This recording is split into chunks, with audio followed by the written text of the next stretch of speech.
आज हम आप लोगों को कॉमर्स का जो 3 सब्जेक्ट है 11 12 में इंटर में, उसमें से एक सब्जेक्ट जो उद्यमिता है उस पर हम आपको बताते हैं जो उद्यमिता क्या है, उद्यमिता का मतलब क्या होता है। तो उद्यमिता जो है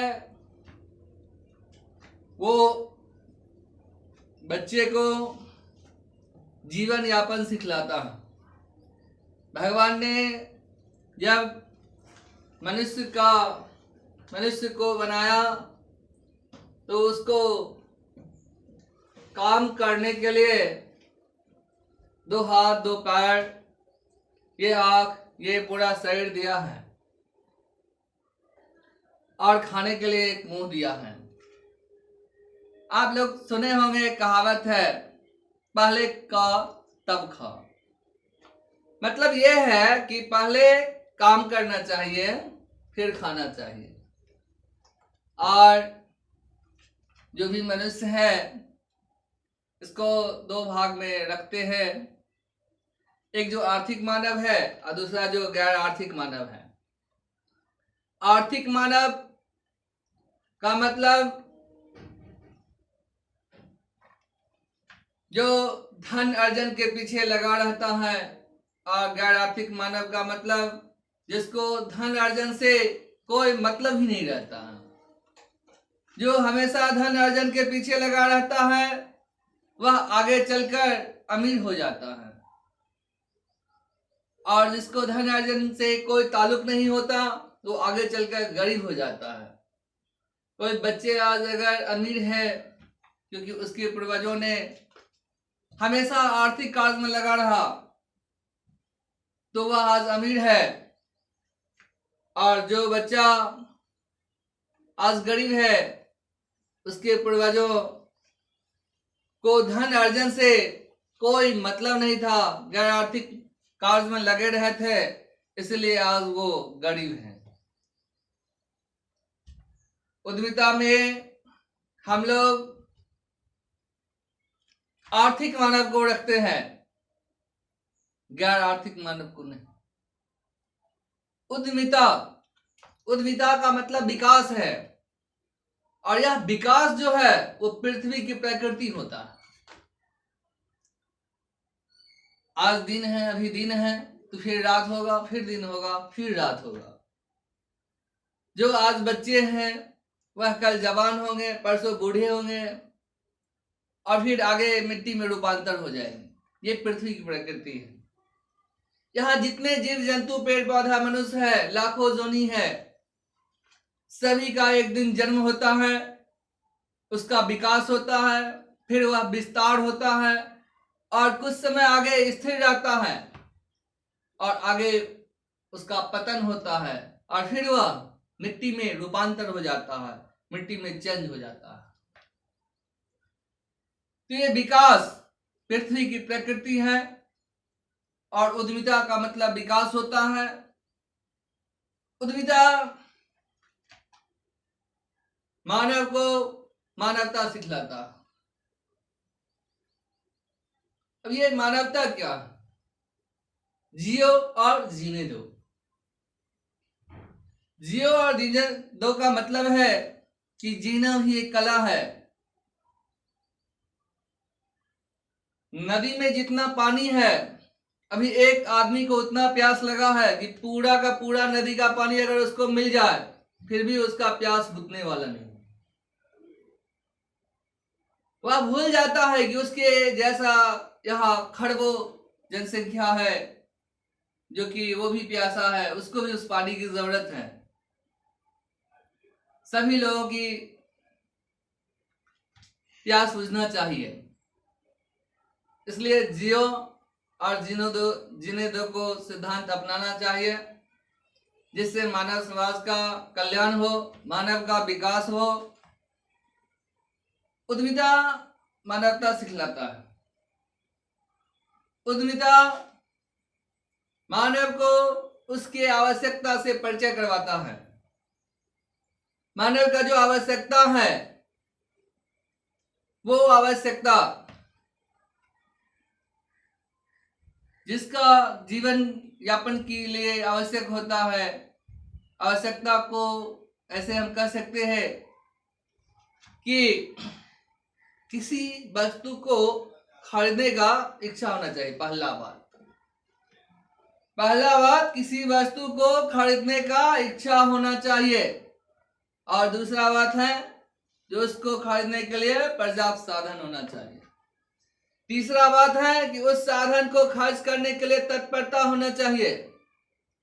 मतलब यह है कि एक खरबपति के लिए एक साधारण राजदूत से चढ़ने की जो इच्छा है, वो कंजूसी के वजह से अगर राजदूत नहीं खरीद पाता है तो उसके लिए कहा जाएगा जो राजदूत का जो खरीदने का इच्छा है वो उसका आवश्यकता नहीं है, वह सपना देख रहा है, दिन देखा।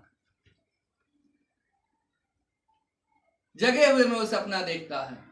कुछ लोग तो सोए हुए में सपना देखता है और वो खरबपति जगे हुए में सपना देखता है। इसी प्रकार एक भीखमंगा जो रोड पर भीख मांग रहा है और उसे राजदूत चढ़ने का इच्छा है और भीख मांग कर भी राजदूत खरीद लेता है, तो उसके लिए कहा जाएगा जो राजदूत की आवश्यकता थी। एक खरबपति का बेटा जो सीए करना चाहता है, वो किसी भी कारण अगर वो सीए नहीं कर पाता है तो कहा जाएगा जो सपना देख रहा था जो हम सीए करेंगे। और वहीं पर एक गरीब का बच्चा अगर वो भीख मांग कर भी सीए कर लेता है तो उसके लिए कहा जाएगा जो उसको सीए की आवश्यकता था। इस प्रकार जो आवश्यकता है उसको हम तीन भाग में रख सकते हैं। पहला है आवश्यक आवश्यकता। ये जो आवश्यक आवश्यकता है ये भी तीन प्रकार का है। इसमें भी पहला है जिसको एबीसी करके रख लेते हैं। ए है जीवन रक्षक आवश्यकता जिसमें भोजन, कपड़ा और मकान आता है। बी है निपुणता रक्षक आवश्यकता जिसमें दूध, घी, मांस, मांस, अंडा ये सब आता है। और सी में रीति रिवाज एवं फैशन है। जो बच्चे का जन्म होता है तो छठियार है, मुड़न है, उपनयन है, विवाह है, श्राद्ध है, बरखी है। और इन सारे अवसरों पर अगर हम लोगों को इनवाइट नहीं करते हैं तो लोग हमको भी इनवाइट करने से छोड़ देते हैं। इस प्रकार हम समाज से अलग हो जाते हैं, जबकि हम मनुष्य एक सामाजिक प्राणी होता है। इसको सबके साथ कदम में कदम मिला के चलना होता है। इसलिए रॉबिन्स साहब ने कहा कि अगर मनुष्य अपने आवश्यक आवश्यकता की कमी करेगा तो उसका प्रभाव उसके जीवन काल पर पड़ेगा ही पड़ेगा। दूसरा आराम संबंधी आवश्यकता है। आराम क्या है?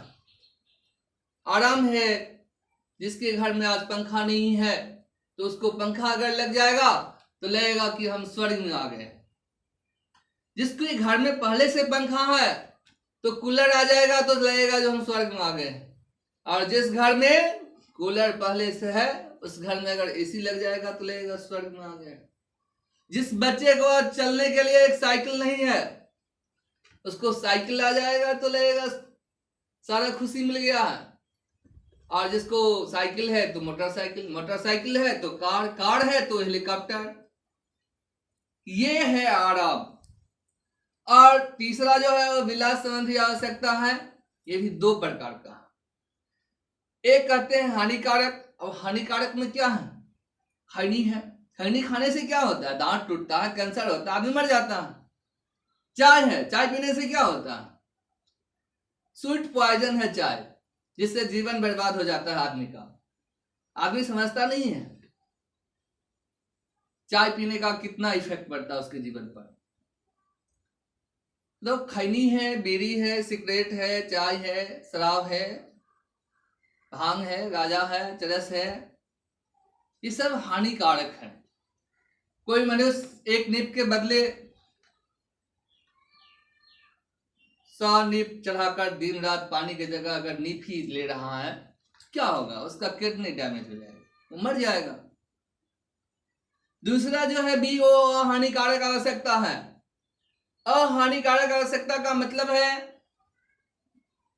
कि एक कार की जगह हम हजारों कार रखें, जबकि हम एक ही कार पर न चढ़ेंगे तो एक ही कार का न जरूरत है। तो ये 1000 को कार रखने से मगर इसे 1000 को कार अगर हम रखे हैं तो उसका प्रभाव हमारे शरीर पर नहीं पड़ेगा, इसलिए अहानिकारक है। एक नौकर की जगह हजारों नौकर रखे हुए, एक बंगला की जगह हजारों बंगला है। तो इस प्रकार आवश्यकता है। ऐसे हम आवश्यकता को ऐसे आपको दूसरे ढंग से भी समझा सकते हैं कि अभी आपको मान लीजिए कि अभी जो 2020 है, ये 2020 में एक मनुष्य का जीवन यापन करने के लिए अगर मनुष्य को 10,000 रुपये की जरूरत है तो आज से 20 साल पहले हम चले जाते हैं, यानी कि 2000 ईस्वी में। 2000 ईस्वी में मनुष्य 1000 रुपया में ऐसा जीवन जीता होगा, और इससे 20 साल और पहले जाइए 1980 की बात करें तो मनुष्य 100 रुपया में अपना जीवन इस तरह का जीता था।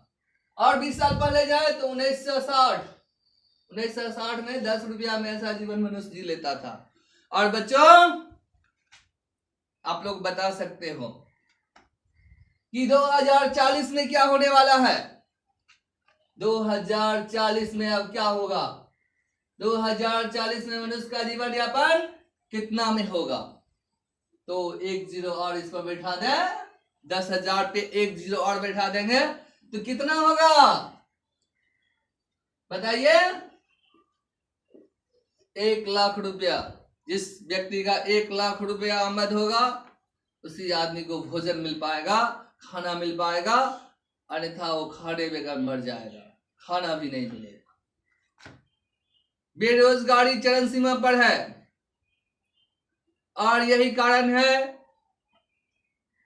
कि सभी कर्मचारियों का शोषण किया जा रहा है, उनको उचित पारिश्रमिक रेम्युनरेशन नहीं मिल रहा है जिससे कि वो अच्छा सा अपना जीवन यापन कर सके। ये उद्यमिता मानव के आवश्यकता से, उसके जरूरत से पहचान करवाता है, परिचय करवाता है, ताकि वो अपना जीवन अच्छा से जी सके। बच्चे को समझाना है कि वो कैसे जिए, वो अपना जीवन यापन कैसे जिए, यही उद्यमिता का काम है। अपने आप में प्रत्येक व्यक्ति उद्यमिता है, हर एक व्यक्ति कुछ न कुछ तो कर रहा है और सारा एक दूसरे का पूरक है। सब एक दूसरे को हेल्प कर रहे हैं। जो लोग किसान हैं, खानाद उत्पादन कर रहे हैं जिससे सभी लोग खानाद को खाकर अपने आत्मा को संतुष्ट करते हैं। उसी तरह कुछ लोग फिल्मी एक्टर हैं, ऐसा फिल्म बनाते हैं जिसको देखने से लोगों को काफी खुशी मिलता है। तो कुछ लोग डॉक्टर हैं जो बीमार पड़ने पर इलाज करते हैं मनुष्य का।